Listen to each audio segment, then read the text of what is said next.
दोस्तों, क्या हो जब कोई इंसान 1, 2, 5 या 10 दिन नहीं बल्कि 24 दिन तक गहरी नींद में सोता रहे, वो भी बिना कुछ खाए पिए।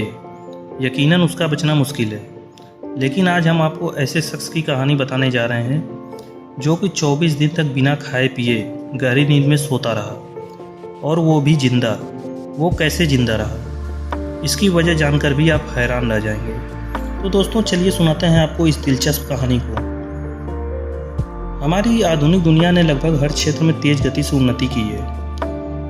उन्नति इतनी कि जितना कभी इंसान ने सोचा भी नहीं था। बावजूद इसके आज भी काफ़ी चीज़ें ऐसी भी हैं जिसके बारे में हम नहीं जानते। आज की कहानी भी कुछ ऐसी ही घटना के बारे में है जो कि आज भी डॉक्टर्स और वैज्ञानिक की समझ से परे है। दोस्तों, यह कहानी है जापान के सिविल सर्वेंट मित्सु टाका उचिकोशी की। उनके साथ साल 2006 में कुछ ऐसी घटना हुई जो कि साइंस की दुनिया में एक अजूबे से कम नहीं है। 7 अक्टूबर 2006 के दिन 35 साल के मित्सु टाका अपने कुछ दोस्तों के साथ जापान के प्रसिद्ध ट्रैक माउंट रोको की यात्रा पर निकले। माउंट रोको के अद्भुत नज़ारे का लुत्फ उठाने के बाद सभी दोस्त वापस ट्रैक से लौटने लगे। आपको बता दें, माउंट रोको तक जाने के लिए केबल कार से भी लोग जाते हैं, लेकिन ट्रैकिंग करने के शौकीन लोग इस यात्रा को पैदल ही करना पसंद करते हैं। मित्सु टाका भी ट्रैकिंग करने के शौकीन थे, इसलिए उन्होंने दोस्तों के साथ केबल कार से नहीं बल्कि पैदल वहां से लौटने का फैसला किया। लेकिन शायद मित्सु टाका को नहीं पता था उनका यह फैसला उनकी ज़िंदगी पर एक गहरा असर छोड़कर जाने वाला है। वह दोस्तों को अलविदा कहकर ट्रैक से उतरने लगे। वह चलते गए और थोड़ी ही देर बाद उन्हें एहसास हुआ कि वे रास्ता भटक चुके हैं। आमतौर पर जब भी जंगल में कोई रास्ता भटक जाता है तो ऐसी स्थिति से बाहर निकलने का सबसे सही तरीका यही होता है कि वह किसी नदी को ढूंढे, फिर उसके बहाव की दिशा में आगे बढ़े।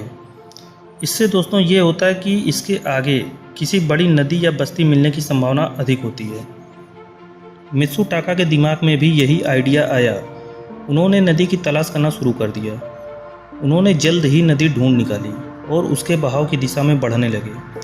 लेकिन कुछ ही दूरी तय करने के बाद उनका पांव फिसला, वह पत्थर से टकरा गए। इस कारण उनके कूल्हे की हड्डी टूट गई। मित्सु टाका ने तब भी हार नहीं मानी।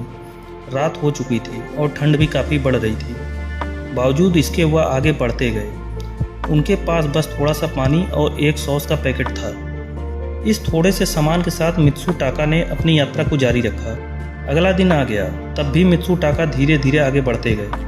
लेकिन जैसे ही धूप थोड़ी बढ़ी तो उन्हें नींद आने लगी। उन्होंने सोचा क्यों ना यहाँ थोड़ा आराम कर लिया जाए। वह एक खुले मैदान में जाकर वहीं गिर पड़े और सो गए। उनकी ये नींद इतनी गहरी थी कि वह 1, 2, 5 या 10 दिन नहीं बल्कि 24 दिन तक सोए रहे। जब उनकी नींद खुली, उन्होंने खुद को एक अस्पताल में पाया। 8 अक्टूबर 2006 के दिन मित्सु टाका सोए थे और जब उनकी आँख खुली तो वह दिन था 1 नवंबर 2006। दरअसल 31 अक्टूबर 2006 के दिन एक हाइकर की नज़र मित्सु टाका पर पड़ी। उनका शरीर मृत हालत में था, लेकिन धड़कनें चल रही थी। हाइकर ने बाकी लोगों की मदद से उन्हें कोबे सिटी अस्पताल में पहुंचाया। उनके शरीर का तापमान 22 डिग्री सेल्सियस तक पहुंच गया था, लेकिन इसके बावजूद मित्सु टाका जिंदा थे। यह देखकर अस्पताल के डॉक्टर भी बेहद हैरान थे। वह पिछले 24 दिनों में घायल अवस्था में बिना कुछ खाए पिए, बरसात, तेज़ धूप और सर्द रातों के बीच निद्रा की अवस्था में थे। बावजूद इसके उनकी सांसें और धड़कनें चल रही थी। इस घटना को लेकर डॉक्टर्स ने बताया कि मित्सु टाका की चेतना खोने के बाद भी उनकी सर्वाइवल इंस्टिंक्ट जाग रही थी, जो कि उनके शरीर को मरने से बचा रही थी। मतलब मित्सु टाका का शरीर हाइबरनेशन की स्थिति में चला गया था। हाइबरनेशन एक ऐसी स्थिति है जिसमें शरीर का मेटाबॉलिज्म बहुत धीमा हो जाता है और शरीर को जीवित रखने के लिए बेहद कम एनर्जी की ज़रूरत पड़ती है। ऐसा अक्सर पोलर बियर और हेजॉक्स यानी कांटेदार जंगली चूहे करते हैं। जब उनके अनुकूल मौसम नहीं होता तो वे हाइबरनेशन में चले जाते हैं, फिर एक लंबी नींद के बाद जागते हैं। लेकिन इंसानों में ऐसा पहली बार देखा गया। मित्सु टाका का हाइबरनेशन में चले जाना वाकई एक अनोखी बात थी। इसी हाइबरनेशन की स्थिति में होने की वजह से वह बिना खाए पिए 24 दिनों तक जिंदा रहे। लगभग 2 महीने तक डॉक्टर्स की देखरेख में रहने के बाद मित्सुटाका फिर से एक आम जिंदगी जीने लगे। लेकिन इस केस स्टडी को करने वाले डॉक्टर्स आज भी कंफ्यूज हैं, आखिर ऐसा कैसे हुआ। वहीं मेडिकल साइंस की एक बड़ी टीम आज भी उस तरीके की खोज कर रही है जिसकी मदद से मनुष्य के शरीर को हाइबरनेशन की स्थिति में डाला जा सके। अगर कोई वैज्ञानिक इसमें सफल हुआ तो ये आधुनिक मेडिकल साइंस के लिए बहुत बड़ा मील का पत्थर साबित हो सकता है, क्योंकि इससे इंसानों को स्पेस में भेजना और भी ज़्यादा आसान हो जाएगा। एलियन पैसेंजर जैसी कई फिल्मों में आपने देखा होगा कि स्पेस में यात्रा करने वाले लोगों को एक विशेष कैप्सूल के अंदर लंबे वक्त के लिए सुला दिया जाता है और एक तय समय पर उन्हें उठा दिया जाता है। लेकिन यदि सच में हम हाइबरनेशन में जाना सीख गए तो फिल्मों की यह परिकल्पना भी सच हो जाएगी। फिर स्पेस में जाने वालों को अपने साथ सालों का खाना ले जाने की ज़रूरत नहीं पड़ेगी। साथ ही यह मरीजों के उपचार में भी काम आ सकेगी।